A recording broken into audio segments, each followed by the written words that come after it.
अहिले आन्दोलनको माहौल देशैभरि देखिएको छ। यो आन्दोलनलाई हामीले कसरी हेर्न सकिन्छ? यो आन्दोलनले कस्तो प्रकारको आकार लिने सम्भावना देखिन्छ? जस्तो अहिले जुन एउटा मनोविज्ञान देशभरि देखिन्छ नि, मान्छेहरू केही न केही अब एउटा चाहिँ दिशामा जानुपर्छ भनेर लगभग सबै मान्छेहरू उठ्ने चाहिँ मनोविज्ञानमा आएको मानसिकतामा मैले देख्छु।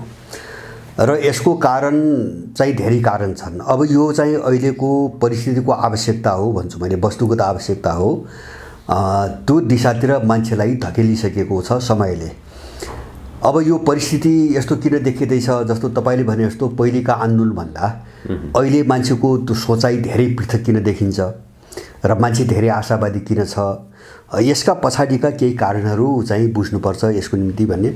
जस्तो एउटा त के हुन्छ भने, मैले यहाँसँगै पहिले पनि एक दुई पटक के भनेको थिएँ भन्छ भने, संविधान जारी भइसकेपछि नेपालमा यो दलाल कित्ता जो विदेशीले बोकेर ल्यायो, यो चाहिँ अब निर्णायक चाहिँ तपाईको अवसानको चरणमा प्रवेश गरेको छ। एउटा उसको चाहिँ विकासको उत्कर्ष संविधान जारी गर्दासम्म हो, त्यसपछि उसको चाहिँ तपाईको अवसानको चरण सुरु भयो। त्यो चरण अगाडि बढेको छ र त्यसले यिनीहरूभित्र अब सङ्कट ल्याउन सुरु गरेको छ। जस्तो दलहरूभित्रै एक आपसमा अथवा चाहिँ एउटै दलभित्रै जो मारामार काटाकाट जो हामी देख्छौँ नि, यो त्यही सङ्कटको चरण हो। यिनीहरूको नम्बर 1 यो पाटो। किन भन्छ भने कुनै पनि चिजको उत्थान र त्यसको पतनको आफ्नो चाहिँ परिभाषा हुन्छ, उत्थानको पनि एउटा सीमा हुन्छ र त्यसपछि त्यो पतनको बाटोमा जानै पर्छ। यिनीहरू गए एउटा कारण। अब त्यो चाहिँ विकासको प्रक्रियासँग जोडिएको कुरा भयो। दोस्रो चाहिँ मैले कारण के देख्छु भन्छ भने, जस्तो अहिलेको 7 गतेबाट कुरा गर्दा यिनलाई बोकेर ल्याउने जो साम्राज्यवादी शक्तिहरू हुन्, तिनीहरू विश्वको ध्रुवीकरणमा निकै ठुलो सङ्कटमा छन्। इन्डो पश्चिमा शक्ति जस्तो अमेरिकनहरू हामीले युक्रेनमा हेऱ्यौँ अथवा चाहिँ तपाईँको मध्यपूर्वमा हेऱ्यौँ, नराम्रोसँग फसे र थ्याक्नै उनलाई गाह्रो भइरहेछ। अब इन्डियाको हेर्ने हो भने पनि स्थिति त्यस्तै छ। जस्तो दक्षिण एसियामा ऊ एकदम अलग थलग हुँदै गएको छ। जस्तो भुटानले चाहिँ चीनसँग वार्ता अगाडि बढाएको छ र केही इन्डियन मिडियाले त भित्र चाहिँ गोप्य रूपमा भुटानले सम्झौता गर्यो, दोक्लाम दिइहाल्यो, इन्डियालाई सिद्ध्यायो भनिरहेछन्। अब भुटान उम्किन खोजिरहेछ। मालदिप्समा चाहिँ अहिले जो राष्ट्रपति चुनाव जिते, उनले चाहिँ इन्डियन सेना तुरुन्त यहाँबाट निकाल्छु भनेर घोषणा गरेका छन्। बङ्गलादेशसँग चाहिँ सम्बन्ध छैन, चीनसँग वात्तै चाहिँ जोडियो बङ्गलादेश। अब पाकिस्तान भएको, नेपाल बाहेक इन्डियाले खेलाउन सक्ने ठाउँ पनि यहाँ बाँकी रहेन। त्यसकारणले त्यसले के गरिरहेछ नेपालमा हुन्छ भने, यिनीहरूलाई चाहिँ तपाईँको आड दिएर जुन शक्ति चाहिँ तपाईँको नेपालको भूराजनीतिमा आयो, त्यो शक्ति आफै कमजोर भइसकेपछि त्यसको प्रत्यक्ष असर यिनीहरू कहाँ पुगेको छ र यिनीहरू कमजोर हुँदै गएका छन् होइन। दोस्रो पाटो। तेस्रो पाटो मैले के देख्छु भन्छ भने, जस्तो नेपालीहरूमा अब यिनले सिर्जना गरेको जुन चाहिँ अविश्वास, निराशा अथवा चाहिँ आक्रोश, घृणा, यिनको कुशासनले जो सिर्जना गरेको थियो, या त त्यो सरेन्डरमै आत्मसमर्पणमै जानु पर्थ्यो, या त्यो तपाईँको विद्रोहमै उठ्नु पर्थ्यो। अर्को बाटो हुँदैन। किन भन्छ भने यो अवस्था पनि कतिसम्म जाने त, कतिसम्म थ्याक्ने, कतिसम्म चाहिँ तपाईँको पचाएर बस्न सकिन्छ, यसको सीमा पनि सकियो। त्यसकारणले समग्रमा देश कहाँ छ भन्छ भने, भूराजनीतिक कोणबाट हेर्दा, अन्तर्राष्ट्रिय ध्रुवीकरणको तपाईँको प्रभावको कोणबाट हेर्दा एउटा सुकेको जङ्गल जस्तो भइसकेको छ नेपाल होइन। आर्थिक, राजनीतिक, सामाजिक, सांस्कृतिक सबै चिजहरू भत्ताभङ्ग भइसक्यो, केही पनि बाँकी छैन। सुकेको जङ्गल जस्तो छ र त्यहाँ एउटा झिल्कोले एउटा पात समात्दियो भने त्यो डढेलोलाई रोक्न सक्ने सामर्थ्य कसैसँग पनि मैले देख्दिनँ। र अब त्यो सबै परिस्थितिले चाहिँ तपाईँको यहाँसम्म ल्याइ पुर्याएको छ। अब यहाँ निमित्त पात्र, निमित्त कारण चाहिँ बाहिर जे पनि हुनसक्छ। यसलाई मैले ठुलो विषय मान्दैन। जस्तो कुनै व्यक्ति अब अथवा कुनै पार्टी होला, कुनै अभियान होला, त्यसले गरेर चाहिँ हुने र नगरेर नहुने भन्ने कुरा पनि मैले मान्दैन।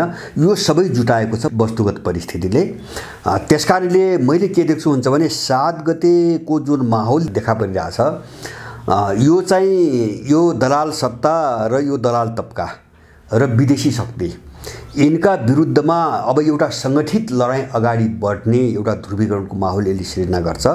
र हिजोका जो आन्दोलनहरू हामीले विभिन्न नाममा देख्यौँ नि, जस्तो कोही चाहिँ राजा आऊ देश बचाऊ भनेर भए, कुनै चाहिँ हामी विकल्प हौँ भनेर भए, अब तिनी चाहिँ 2-4 दिन 1-8 महिना चाहिँ तपाईँको सर्वलाए सुकेर गए। अब मण्डलामा चाहिँ ठुल्ठुला चाहिँ अभियानहरू पनि भए, हामीले त्यो देख्यौँ।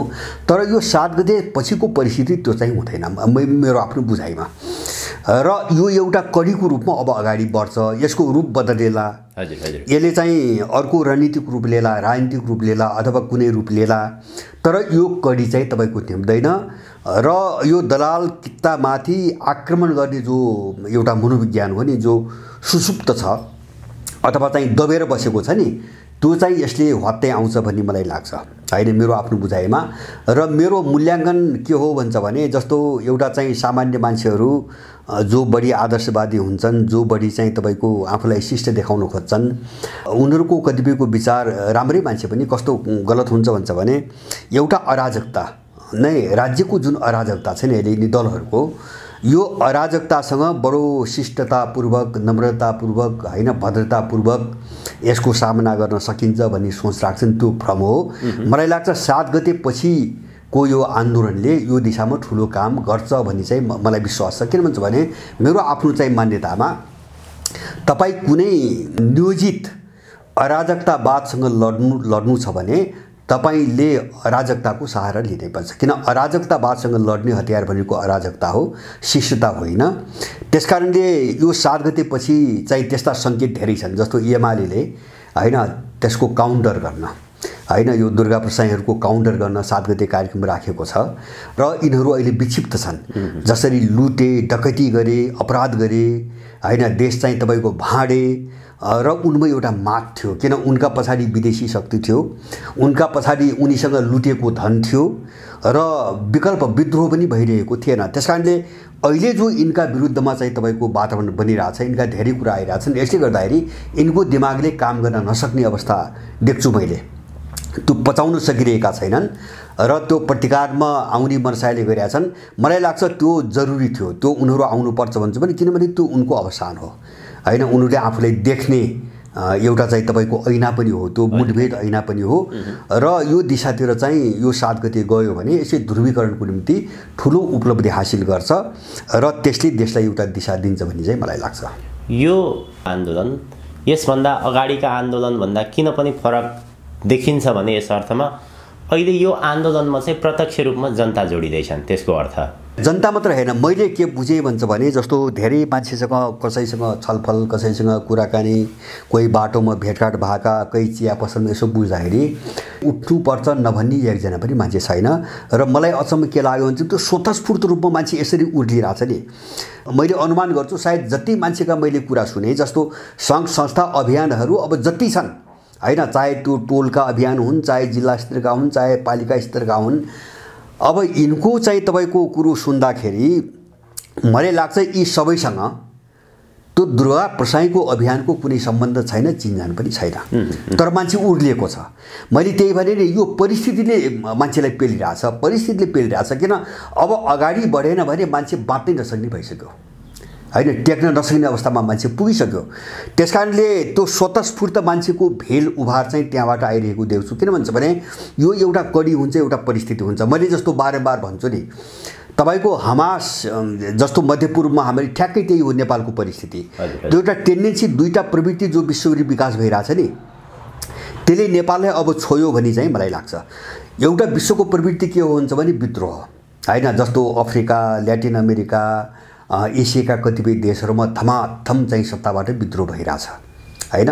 विद्रोह दुई कोणबाट भइरहेछ। एउटा चाहिँ पश्चिमी साम्राज्यवादका विरुद्धमा विद्रोह भइरहेछ, एउटा चाहिँ त्यो आफै पनि साम्राज्यवादी हो तर कन्जर्भेटिभ मतको नाममा विद्रोह भइरहेछ, उदय भइरहेछ, उनको उदय। जस्तो अहिले युरोपमा चाहिँ जसलाई दक्षिणपन्थी भनिन्थ्यो नि, यिनी उदारवादीहरूका विरोधी, उनको जबरजस्त उभार छ। जर्मनी, तपाईँको पोल्यान्ड, अब फ्रान्स त्यस्ता देशहरू भयभीत छन्।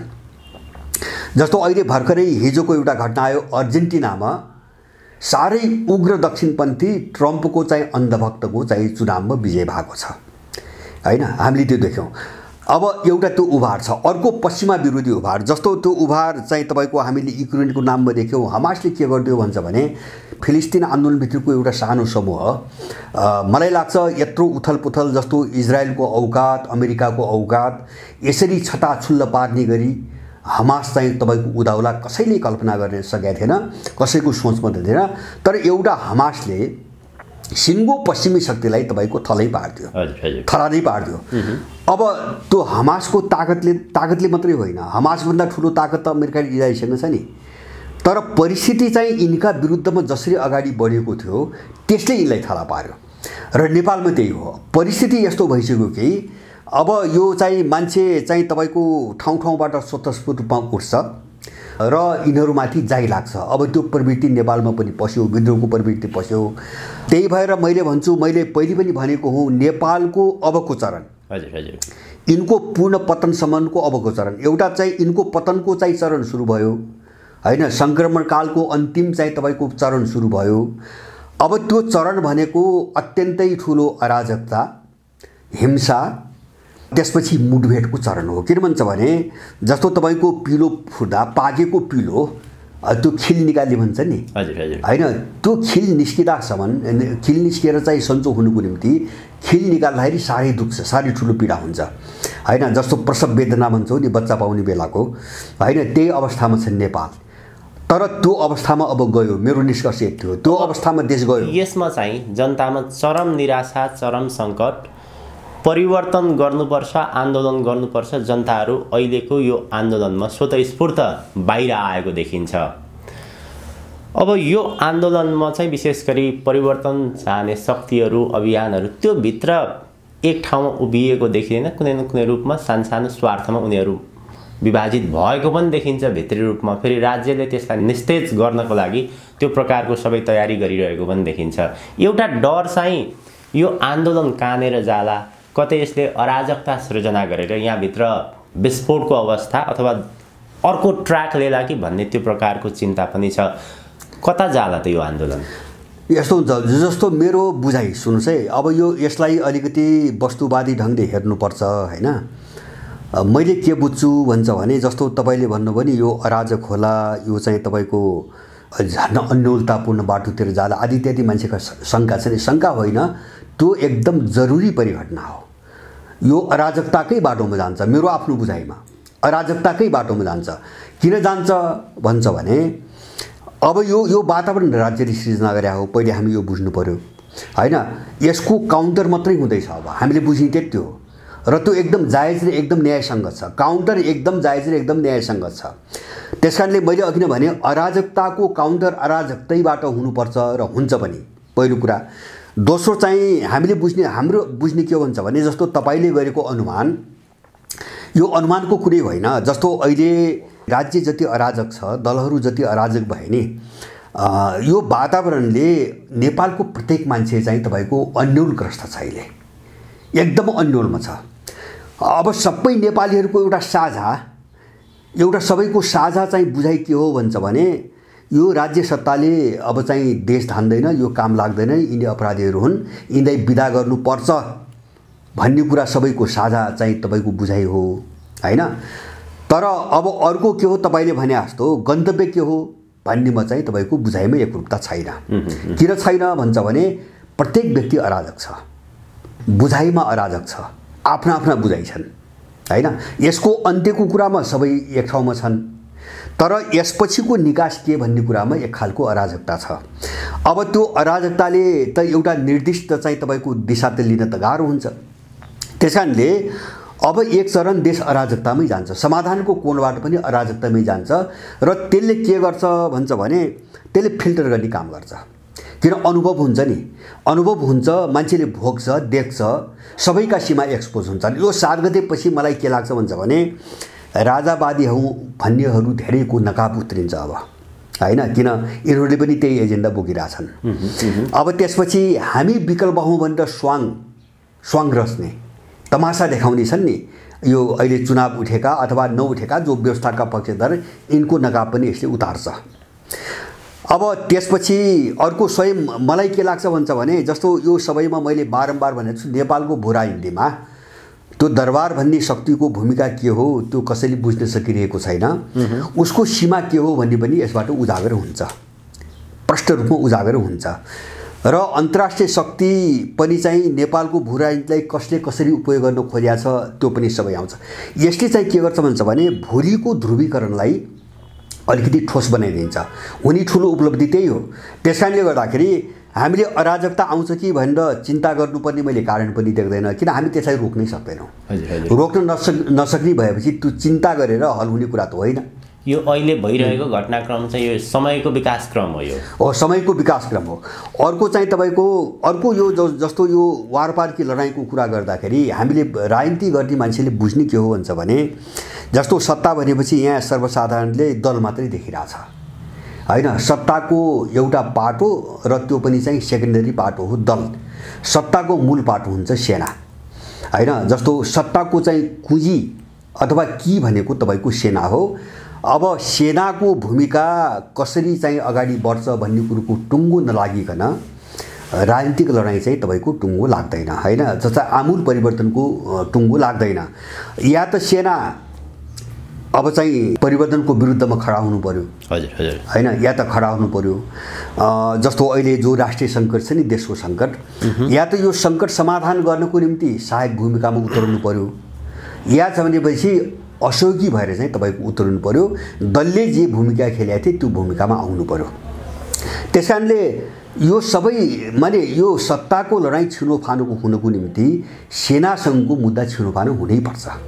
त्यो छिनोफानो नभइकन यो परिवर्तनको मुद्दा छिनोफानो हुँदैन होइन। जस्तो हिजो हामीले राज संस्थाकै पालामा हेऱ्यौँ नि त, आखिर सेनाले साथ नदिए भए गणतन्त्रको पक्षमा हात उठाउनु त सम्भवै थिएन नि।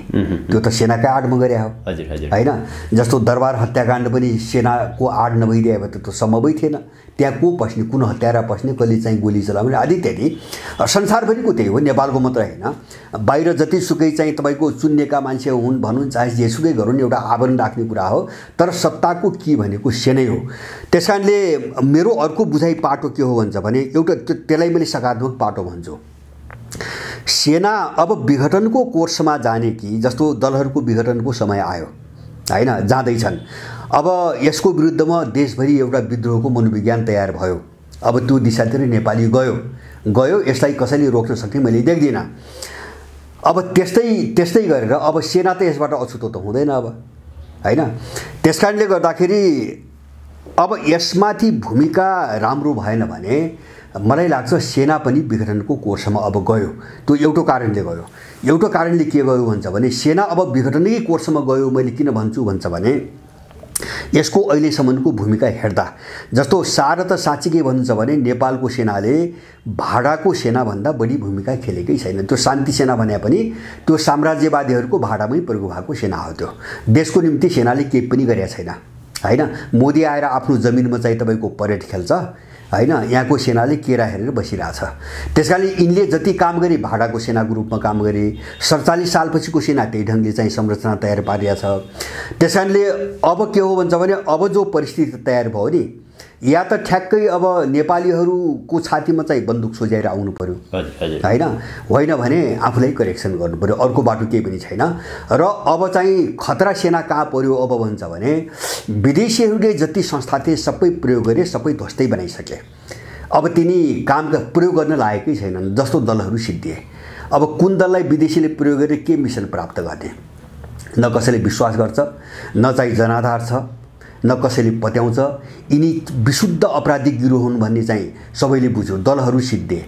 अब न्यायालय तपाईँ हामीले देख्यौँ होइन, बिल्कुल गुन्डाहरूले तिघ्रा ठटाउने ठाउँ भयो न्यायालय होइन। सर्वोच्च अदालत भनेको एनजिओ आइयुका गुन्डाहरूले तिघ्रा ठटाउने ठाउँ मात्रै हो।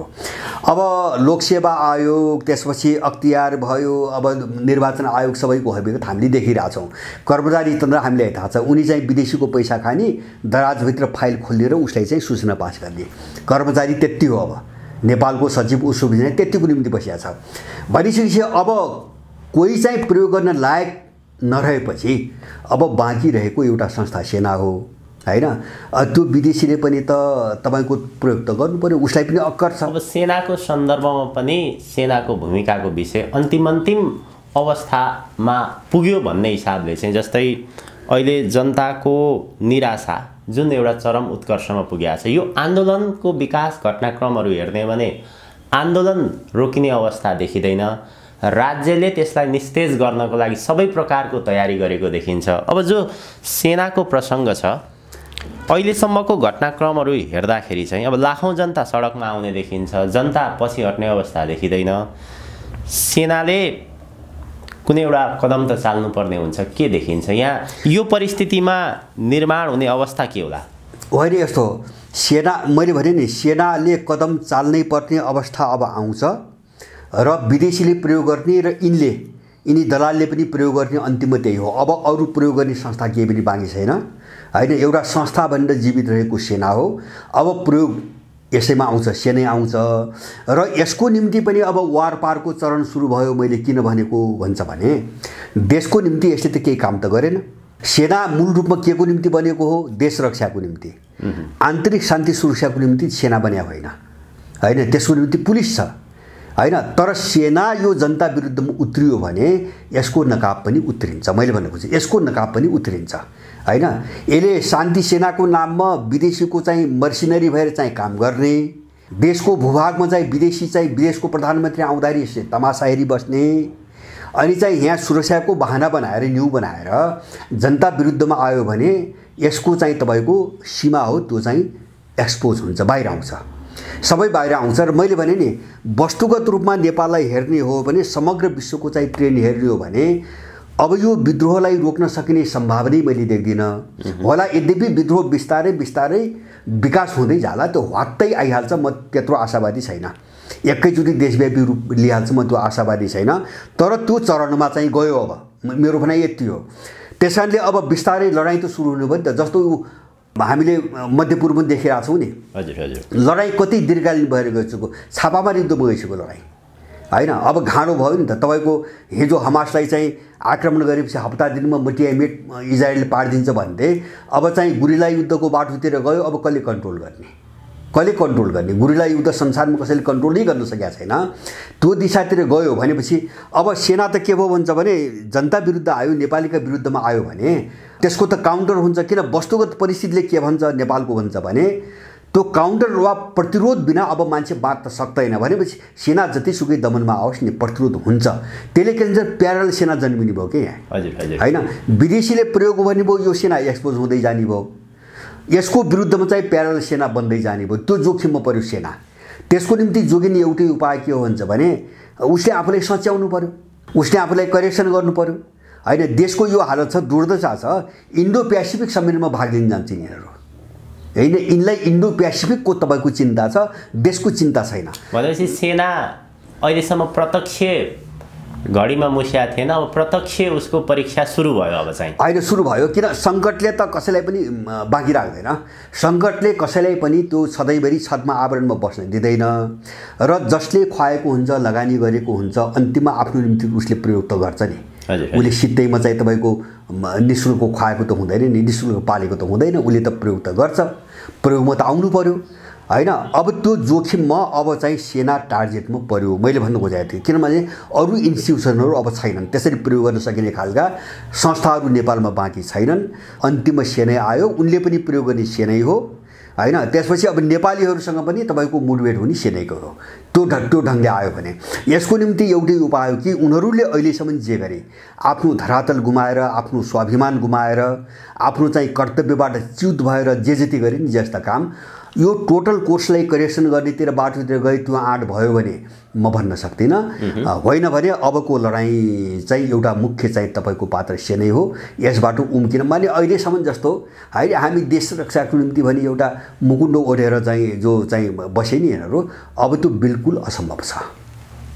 यो अहिलेको आन्दोलन, अहिलेको लडाइँमा विशेष गरी राष्ट्रवादी शक्तिहरू अथवा राष्ट्र चाहने शक्तिहरू त परिवर्तन चाहन्छन्, यो आन्दोलनमा सहभागी हुँदैछन्। तर दलको हामीले कुराकानी गर्ने हो भने यो आन्दोलनमा विशेष गरी दलहरू बीच पनि एक अर्का बीच लडाइँ, दलको लडाइँ, व्यक्तिको लडाइँ त्यस्तो देखिन्छ। जस्तै दलभित्रैबाट पनि यो आन्दोलनमा केही मानिसहरू सहभागी हुँदैछन् पक्षमा भनेर भनिन्छ। र यो अहिलेको कार्यक्रम आन्दोलनमा बढी त्यसको विरुद्धमा त्यसको विपक्षमा उभिएको जस्तो देखिन्छ एमाले। दलहरू बीच पनि कसले कसलाई सिद्ध्याउने त्यो प्रकारको टकराव देखिन्छ अहिले यहाँ। होइन बिल्कुल बिल्कुल हो। त्यो सङ्कट मैले भने नि दलहरूमा जो सङ्कट आयो नि अब त्यो सङ्कट यति बहुआयामिक छ नि, त्यो चाहिँ दलभित्रको सङ्कट चाहिँ जनतासँग मात्रै जोडिया छैन, देशसँग मात्रै जोडिया छैन, उनीहरूभित्रै पनि जोडिएको छ। उनीहरूभित्रै किन जोडिएको छ भन्छ भने अन्तर्राष्ट्रिय भू-राजनीतिमा जो ध्रुवीकरण सुरु भयो नि, जस्तो अहिले युरोप र अमेरिका ठ्याक्कै एक ठाउँमा छैन होला, रुस र चीनसँग लड्ने मुद्दामा चाहिँ एक ठाउँमा होला, तर उनको आफ्ना इन्ट्रेस्टहरू स्वार्थहरू यति चाहिँ तपाईँको विभाजित भइसके कि युरोप एउटा रणनीतिमा गइरहेछ, अमेरिका अर्को रणनीतिमा गइरहेछ होइन।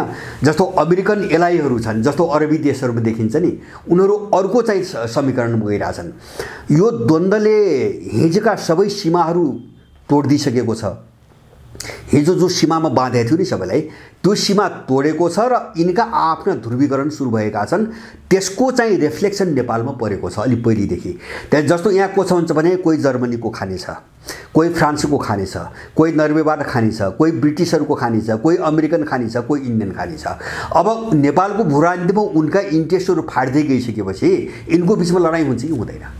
त्यो देखिएको लडाइँको हो सार त यिनको मालिक को हो र यिनले कसबाट खान्छन् भन्ने चिजको पुगेको असर हो यो होइन। यिनीभित्रको द्वन्द्व आइरहेको छ नि। जस्तो 7 गतेको एमालेको घोषणा गर्नुहोस् मलाई, त्यो चाहिँ सामान्य नबुझ्ने मान्छेले कसरी हेरेको छ भन्छ भने दुर्गा प्रसाईको विरुद्धमा कार्यक्रम बनाएको छ, त्यति मात्रै छैन, त्यो पुष्पकमललाई डुबाउने योजना पनि हो होइन। जस्तो 7 गते न्यु खोजेर राखिदिइसकेपछि त मुठभेड त हुने भयो नि। मुठभेड भइसकेपछि चाहिँ पर्ने समस्या त पुष्पकमल सरकारलाई हो। त्यसैले सरकारलाई गिराउने अथवा उसलाई सङ्कटमा जागिदिने होइन अर्को एउटा सोचबाट त्यो कार्यक्रम राखिएको छ र त्यो बुझेर नै यिनले चाहिँ निषेधित क्षेत्र घोषणा गरे। त्यति त हामी पनि बुझ्छौँ नि। जस्तो चाहिँ तपाईँको माइतीघर मण्डलादेखि होइन सिंहदरबारदेखि भन्नुहोस् न बानेश्वरसम्म चाहिँ भेला हुन रोक लगाइदियो नि होइन। किन भन्छ त्यहाँ त कन्फेडरेसन हुन्छ, अब भयो भने त त्यो बेहोर्नु पर्ने त राज्यले हो, भोलि सरकारले हो। उनीको टार्गेट त्यहाँ छ निशाना। यिनलाई त्यहाँ चकनाचुर बनाइदिएर मैले लडाइँ र हिंसामा फसाइदिएर लडाइँ र हिंसामा फसाइदिएर सरकार गिराउने चाहिँ तपाईँको योजनामा कार्यक्रम राखिया छ होइन। बाहिरबाट देख्दाखेरि चाहिँ एमाले जिम्मेदार पार्टी हो, अब यस्ता दुर्गा प्रसाईका कार्यक्रम हामी काउन्टर गर्छौँ भनेर बाहिर त्यो प्रचार गरेका छन्, भित्र मिसन अर्को छ। अब यो अन्तर्विरोध हामीले देखिरहेछौँ, उनका बिचको यो अन्तर्विरोध हामीले देखिरहेछौँ। एउटाले कार्यक्रम घोषणा गर्यो, अर्काले त्यो क्षेत्रमा भेला हुन रोक लगाइदियो होइन। निशाना त उतातिर छ। माने यो सङ्कट यिनीहरूको बिचमा छ, नभएको होइन। मैले त्यही भएर नि एउटा चाहिँ आफैभित्रको चाहिँ तपाईँको दुश्मनी, अन्तर्राष्ट्रिय भू-राजनीतिको कारणले यिनीहरूभित्रै बढ्दै गएको एउटा दुश्मनी नम्बर 1। दोस्रो चाहिँ तपाईँको नेपाली जनतासँग यसको दुश्मनी। यो दुईटा चक्रव्यूहमा यिनीहरू फस्दै गएका छन् अहिले होइन, फस्दै गएका छन् र यो दलदलबाट यिनीहरू बाहिर आउने उम्किने सम्भावना मैले कहीँ पनि देख्दिनँ। किन भन्छ भने समग्र विश्वको भू-राजनीतिक सङ्कट यिनको पक्षमा चाहिँ तपाईँको गयो भने, समाधान भयो भने त्यो दोस्रो छलफलको एजेन्डा हो। मैले त्यो आजका दिनसम्म कुनै पनि सम्भावना देख्दिनँ। त्यस कारणले यिनीहरू ह्रासको दिशामा गए, पतनको दिशातिर अब गए, यो उभो लाग्ने सम्भावना छैन। र यिनीमाथि हुने चढाइ र मैले त यस्तो देख्छु कि यिनीहरूले अझै बेदखली गर्न खोजे, जबरजस्ती त्यो जो मात्र उन्माद छ नि यिनीहरूको अपराधीहरूको लुटेको माग होइन, यसबाट यिनीहरू निस्कन सकेनन् भने यिनमाथि देशभरि हमला गर्ने एउटा प्रवृत्ति अगाडि बढ्न सक्छ। मैले त्यो सम्भावना एकदम बढी देखिरहेको छु। यो अहिलेको आन्दोलनमा यसको अलिकति अन्तर्राष्ट्रिय पाटो, यो आन्दोलन अहिलेसम्म आइपुग्दाखेरि जो तयारी र जस्तो प्रकारको माहौल देखिन्छ, अन्तर्राष्ट्रिय शक्तिहरू आइसकेका छन् कि छैनन्, आउनै आउँदा छन्, अथवा यस्तो परिस्थितिमा अन्तर्राष्ट्रिय शक्तिहरू कसरी खेल्न सक्ने सम्भावना रहन्छ? अब हो यो एउटा सोच्नुपर्ने, जस्तो आन्दोलन जसले घोषणा गरेका छन् उनीहरूले पनि राम्ररी सोच्नुपर्ने र सहभागी हुनेहरू, समर्थन गर्नेहरू सबैले सोच्नुपर्ने एउटा पाटो यो म देख्छु। मैले अहिलेसम्म मेरो आफ्नो बुझाइमा यो आन्दोलन बाहिरको कुनै शक्तिले आयोजना गरेको वा त्यस्तो खालको चाहिँ योजनामा भएको मैले देख्दिनँ होइन। त्यो मलाई विश्वास छैन आजका दिनसम्म। यो जसले आयोजना गर्यो, जसले घोषणा गर्यो, उनीहरूले गरेको तयारी हो यो। तर अर्को एउटा पाटो मैले अघि नै भने नि, यो यति चाहिँ तपाईँको स्वतस्फूर्त देखिन्छ कि अब यसभित्र पसेर सबैले यसबाट फाइदा उठाउने कोसिस गर्छन्। त्यसका लक्षण धेरै आइसकेका छन्, धेरै लक्षण। जस्तो काठमाडौँमा प्रखर जस्तो जिल्ला जिल्लाबाट मलाई खबर आउँछन्, इन्डियनहरू एक ढङ्गले लागिरहेछन् हैन। यसलाई चाहिँ अलिकति आफ्नो इन्ट्रेस्ट अनुकूल कसरी चाहिँ बदल्ने भनेर लागिरहेछन्। अब यो वातावरण देखिसकेपछि तपाईँको पश्चिमा शक्ति पनि सतर्क छ। किन पश्चिमा शक्तिहरूको एउटा रणनीति मैले के सङ्केत पाएको थिएँ भन्छ भने केही महिना अगाडि सेनालाई चाहिँ तपाईँको ब्याकमा राखेर यहाँ एउटा अलिकति राजनीतिक परिवर्तन गर्ने र यो बिग्रदो स्थितिलाई अलिकति काबुमा ल्याउने कोसिस उनले गरेका थिए। त्यसमा उनीहरू असफल भएका छन् हैन। कि त्यसको निम्ति इन्डिया र चाहिँ चीनको समर्थन चाहियो। दुवै देशले सेनालाई चाहिँ सेनाको हातमा पावर दिएर अगाडि बढ्ने पक्षमा दुवै देश भएको मैले बुझ्दिनँ हैन। अब यो दुवै देश चाहिँ त्यो पक्षमा नहुँदा अब अमेरिकाले मात्रै केही गर्न सक्ने स्थिति छैन। उनीहरू पनि भयभीत छन्। अब नेपाल कतातिर जान्छ भने उनी पनि भयभीत छन्। अब यो चिनियाहरूसँग पनि कुनै पनि प्रकारको लिङ्क सम्बन्ध मैले देख्दिनँ। यसले गर्दाखेरि यो चाहिँ 7 गते पछिको स्थिति कस्तो छ भन्छ भने सबैको निम्ति त्रासको विषय बनेको छ अहिले। कहाँ जाला, कसरी जाला, कहाँ जाला। अब प्रयोग गर्न सबैले खोज्छन् नै, त्यो सरल कुरा हो, त्यो बुझ्नको निम्ति सजिलो कुरा हो त्यो हैन। प्रयोग गर्न त सबैले खोज्छन्, त्यही ढङ्गले कोसिस पनि गरेका होलान्। तर म चाहिँ स्पष्ट चाहिँ रूपमा ढुक्क भएको के भन्छ भने यो प्रायोजित होइन हैन, कुनै विदेशी शक्तिले आयोजना गरे होइन, अथवा चाहिँ देशभित्रको कुनै शक्ति केन्द्रले यसलाई अगाडि बढाएको पनि होइन, म त्यो बुझ्दिनँ। आयोजना गर्ने विशुद्ध आफ्नै विवेकबाट गरेका हुन् र यो स्वतस्फूर्त जो चाहिँ मास आइरहेछ नि, यो यसका पछाडि विभिन्न इन्ट्रेस्ट छ। त्यस कारणले मैले भने चाहिँ यो त कस्तो भइदियो भन्छ भने यो 7 गते पछिको वातावरण अब एक खालले सबै त्राहीको अवस्थामा छन्।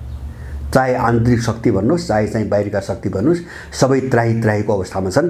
त्यस कारणले यो अवस्थामा कुनै गलत शक्ति केन्द्रले यसलाई चाहिँ खराब दिशातिर लगिदिनु पनि सक्छ। आयोजकहरू सतर्क हुनुपर्ने त्यहाँ छ हैन। आन्दोलनको घोषणा गर्नेहरू सतर्क हुनुपर्ने त्यहाँ छ।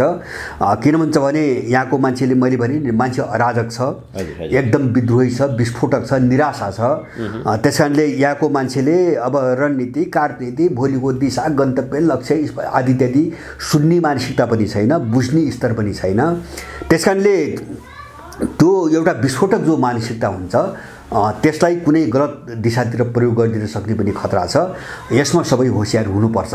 मैले त्यही भने 7 गते पछिको परिस्थिति नेपालको निम्ति बिल्कुल नौलो परिस्थिति हो। अब नौलो परिस्थिति हो, एकदमै नयाँ हो र नेपालीहरूले अहिलेसम्म अहिलेका आन्दोलन आदि इत्यादिमा जे देखेनन्, सायद मलाई लाग्छ यो 7 गतेको परिस्थिति अलि बिस्तारै विकास हुँदै यो नितान्त नयाँ दिशातिर जान्छ भन्ने मलाई लाग्छ। यसलाई कसरी देशको पक्षमा चाहिँ तपाईँको बदल्ने र कसरी गलत शक्तिहरूलाई खेल्न नदिने भन्ने कुरामा सबै सचेत हुनुपर्छ भन्ने चाहिँ म छु। तर सम्भावित जो घुसपेट छ नि, जस्तो आन्दोलनको कुरा गर्दाखेरि मैले भने नि सत्ताको लडाईँ त्यो त एउटा रणनीति हुनु पर्यो, स्पष्ट गन्तव्य हुनु पर्यो, लक्ष्य हुनु पर्यो, टार्गेट हुनु पर्यो, सारा चिज हुनु पर्यो हैन। अब आन्दोलनकारीहरूका पनि केही एजेन्डा छन् हैन। र सत्ताको लडाईँ एजेन्डाले मात्रै टुङ्गिँदैन। मैले बुझेको एजेन्डा केन्द्रित होइन। सत्ताको लडाईँ सिद्धान्त केन्द्रित हुन्छ, विचार केन्द्रित हुन्छ, रणनीति केन्द्रित हुन्छ हैन। त्यो चाहिँ 2-4वटा एजेन्डामा मात्रै केन्द्रित हुँदैन। तर तिनी एजेन्डाहरू महत्त्वपूर्ण छन्, धेरै महत्त्वपूर्ण छन्। जस्तो मैले चाहिँ यो आन्दोलनको महत्त्व बढी कहाँ देखेँ भन्छ भने जस्तो बैंकहरूले जो नेपालीहरू सडकमा पुर्याउँदैछन् नि हैन, त्यो बैंक भनेको यहाँका लगानीकर्ताहरूको मैले कुरो गर्दैन, यो अन्तर्राष्ट्रिय माफियाहरूको चाहिँ तपाईँको योजना हो यो सबै हैन। अब यसको चाहिँ प्रतिवादमा मान्छे आइन भने त्यो भिख माग्ने भिखारी बन्छ नै, नेपाली बन्छ नै। यसको चाहिँ अर्को पाटो मैले देख्दिनँ। जस्तो भ्रष्टाचारको मुद्दा जब्बर मुद्दा हो हैन, यिनले देश कङ्गाल भई सिद्ध्याइसके। अब यस्ता कतिपय मुद्दाहरू छन् जो मुद्दाहरू नेपाल र नेपालीको अस्तित्वको निम्ति एकदमै जेन्युन छन् र भोलिको सत्तासँग चाहिँ महत्त्वपूर्ण रूपले गाँसेका मुद्दाहरू छन्। उनको धेरै चाहिँ रणनीतिक महत्त्व पनि छ। तर मैले अघि नै भने नि एउटा चाहिँ स्पष्ट सिद्धान्त र रणनीतिक लक्ष्य सहितको एउटा चाहिँ लडाईँ अथवा चाहिँ त्यो पनि समग्र अन्तर्राष्ट्रिय राष्ट्रिय सबै परिस्थिति अनुकूल चाहिँ नहुँदासम्मको लडाईँ सङ्क्रमणकालीन लडाईँ हो। यसले ध्रुवीकरणमा काम गर्छ, मान्छेलाई फिल्टर हुन मद्दत गर्छ, बुझ्नको निम्ति मद्दत गर्छ र त्यति भयो भने पनि धेरै काफी छ भन्ने मलाई लाग्छ। तर एउटा ठुलो अन्योल अराजकतामा चाहिँ तपाईँको जान्छ नि। अब मैले भने सबै खालका मान्छे यहाँ खेल्न खोजिरहेछन्, मैले त्यस्तो सङ्केत पाएको छु। त्यसमा सबै होसियार हुनुपर्छ, बुद्धिमानी त्यही हो। तर यसलाई रोक्न पनि सकिन्न, मेरो आफ्नो विचारमा रोक्नु पनि हुँदैन। किन भन्छ भने जोखिम त लिनु पर्यो, रिस्क त लिनु पर्यो नि, होइन? जस्तो मैले पनि समर्थन गरिरहेको छु, होइन? रिस्क त लिनु पर्यो, होइन? सधैँभरि डराएर अनि चाहिँ तपाईँको शान्ति गरेर, होइन, यो क्यान्सर भइसकेको चिजबाट मुक्ति पाउनु त सकिँदैन। जोखिम लिनै पर्छ, तर सचेततापूर्वक जोखिम लिएर अगाडि जानुपर्छ। त्यो भयो भने नेपाल एउटा दिशा पाउँछ भन्ने चाहिँ मलाई विश्वास छ। अब यो आन्दोलनको निष्कर्षको हामीले कुराकानी गर्ने भने यो आन्दोलन जसरी अगाडि बढिरहेको छ, यहाँका मानिसहरू कसैले गर्देला कि भन्ने त्यो अपेक्षा र राजनीतिक चेतना कम भएका धेरै मानिसहरू अवसरको पछि पनि लागेका, यो अवस्थामा चाहिँ यो अहिले बाहिरको हामीले दृश्य हेर्ने हो भने यो अहिलेको परिस्थितिलाई कसरी सम्हाल्ने र राष्ट्रलाई कसरी ट्र्याकतर्फ लैजाने, त्यो योजना, त्यो गन्तव्य, त्यो राजनीतिक चेतना कसैसँग पनि देखिँदैन अहिले हामीले हेर्दाखेरि। यो परिस्थितिमा चाहिँ यो आन्दोलनले एउटा चाहिँ गति लिइसकेपछि अथवा विश्रामको बाटोतर्फ गइसकेपछि यो आन्दोलनलाई एउटा टुङ्गोमा पुर्याउनको लागि अथवा राष्ट्र सम्हाल्नको लागि कोही व्यक्ति अगाडि आउँछ कि के हुन्छ, के देखिन्छ? यो अलिकति अन्य सबैजना अन्य जस्तो देखिन्छ। मैले यस्तो छ, नै मैले भने नि पहिले हामी केमा प्रश्न हुनु पर्यो भन्छ भने मैले जस्तो आदर्शवादी अथवा चाहिँ हुन्छ नि चुनावी खालका आश्वासन, अब त्यस्तो गरेर मान्छेलाई भ्रम पार्नु हुँदैन। मैले प्रश्न रूपमा भने एक चरण अराजकता र अन्यलकै चरण हो, होइन? यसमा मान्छे स्पष्ट भएन भने त्यो मान्छे भोलि निराश हुन्छ, किन अपेक्षा धेरै हुन्छ, होइन? नतिजा अर्कै निस्कन्छ। अनि मान्छे चाहिँ अर्को निराशामा कहाँ फस्छ भन्छ भने हुँदो रहन्छ भन्ने जान्छ, आफै सिद्धिन्छ। त्यस कारणले मान्छेलाई अल्मल्याउनु हुँदैन, होइन? तपाईँ हामी जस्तो जिम्मेवार मान्छेले मान्छेलाई अल्मल्याउनु हुँदैन। मैले भने नि यसले दुई चारवटा राम्रा काम गर्छ। एउटा ध्रुवीकरणको वातावरण बनाउँछ, दोस्रो यिनीहरूका विरुद्ध एउटा प्रतिरोध गर्ने चाहिँ मानसिकता बढाउँछ, तेस्रो चाहिँ छद्मवेशीहरूको नकाब चाहिँ तपाईँको उदाङ्गो पार्छ र जो बिचमा खेल्न खोजिरहेछन् नि उनको पोजिसन स्पष्ट पारिदिन्छ, होइन? अहिले पनि जो बिचमा जस्तो मैले सेनेको कुरा गरेँ नि, पोजिसन त क्लियर गर्नु पऱ्यो नि। अब सधैँभरि हामी देशको निम्ति राष्ट्र रक्षा भनेर मन्त्र जपेर मात्रै त छुट्टी त पाइँदैन, अब भूमिका बताउनु पऱ्यो। यो सबै काम हुन्छ, यसले गर्ने त्यही हो अधिकतम, मैले बुझेको अधिकतम यसले गर्ने त्यही हो र त्यो राम्रो हो।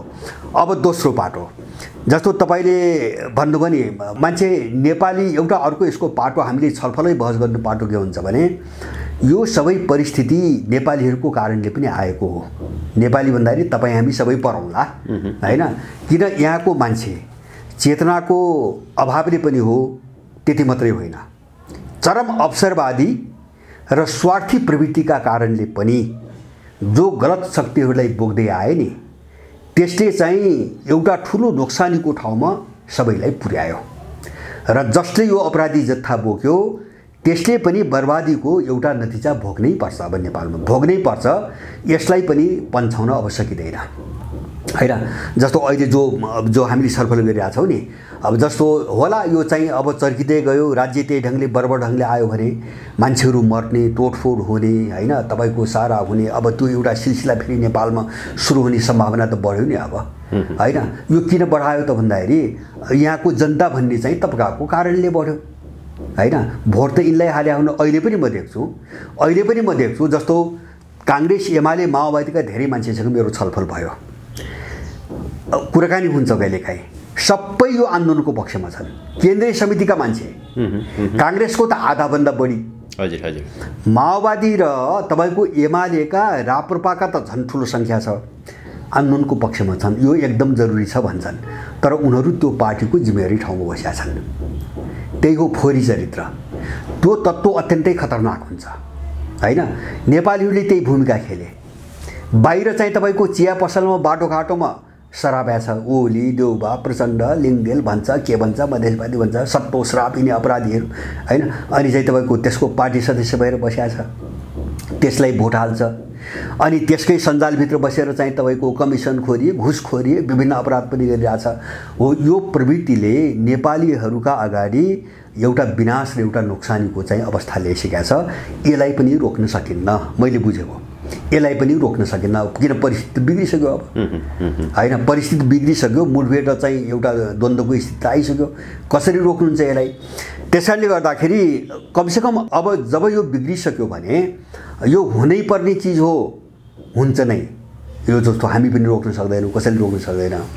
यसबाट मान्छेले सिक्ने ठाउँ पाउँछ, किन अनुभव नै ज्ञानको स्रोत हो, अनुभव नै ज्ञानको स्रोत हो, एउटा कुरा।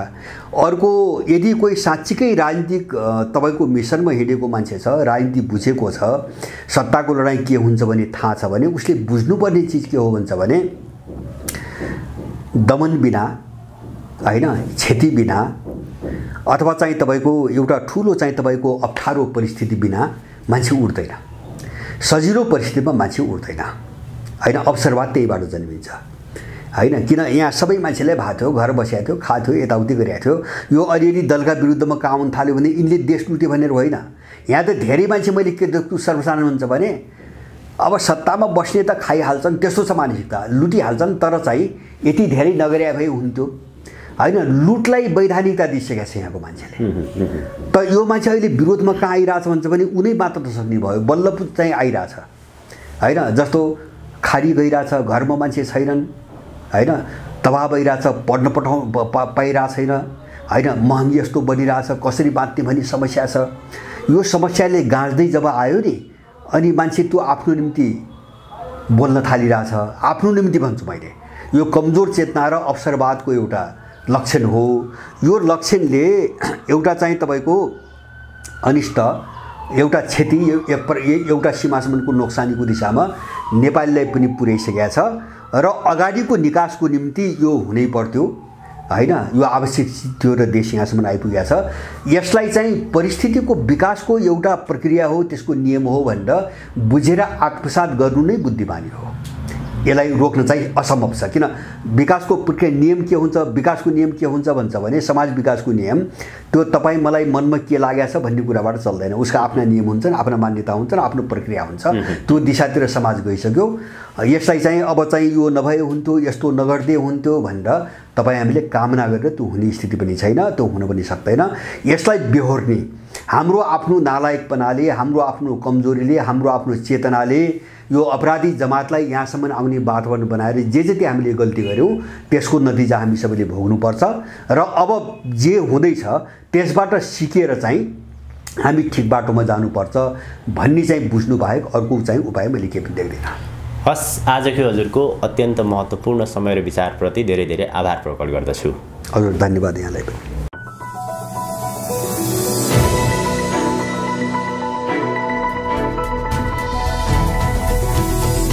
हिमाल अनलाइन टिभी।